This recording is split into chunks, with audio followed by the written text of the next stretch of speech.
Главной темой 128-й встречи стал вопрос о незаконно размещенном грузинском полицейском посту в селе Виста на территории Южной Осетии, существующем с конца августа 2019 года. Юго-осетинская сторона, как и прежде, настаивает на его снятии.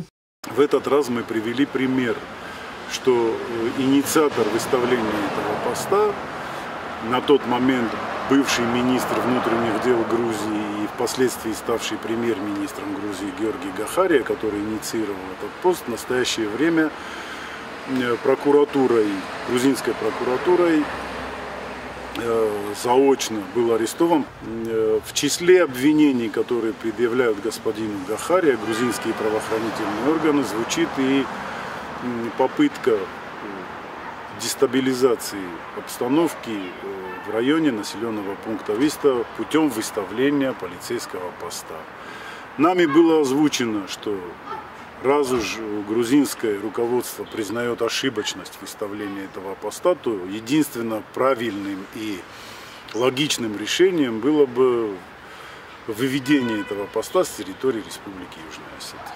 Глава юго-осетинской делегации, заместитель полномочного представителя президента по вопросам постконфликтного урегулирования, подводя итоги сегодняшней встречи, отметил, что за последнее время зафиксировано минимальное количество нарушений государственной границы, а это всего 3 случая. Кроме того, за рассматриваемый период не было зафиксировано нарушений воздушного пространства Южной Осетии, в том числе проникновений беспилотных летательных аппаратов с грузинской стороны.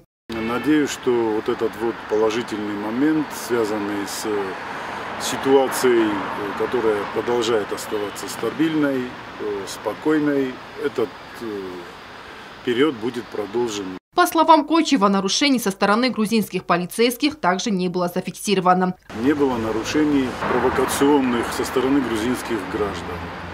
Были отдельные случаи, отдельные инциденты, которые особого значения не представляют и, скорее всего, произошли, попросту говоря, по незнанию. Также сегодня состоялась техническая встреча, посвященная вопросам Терепонского оросительного канала, обеспечивающего водой село Динагар и близлежащие населенные пункты. В течение поливочного сезона было выявлено несколько проблем, в том числе и на грузинской территории. Юго-осетинская сторона озвучивает проблемы грузинской стороне, указывает им на проблемные места в русле канала, по всей трассе прохождения канала, которые надо было бы устранить.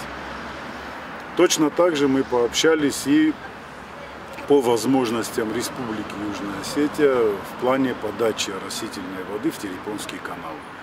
Естественно, озвучивается проблема и та, которая звучит как экологическая проблема, точнее проблема изменения климата. Не столько экологическая, как проблема изменения климата. Воды больше не становится.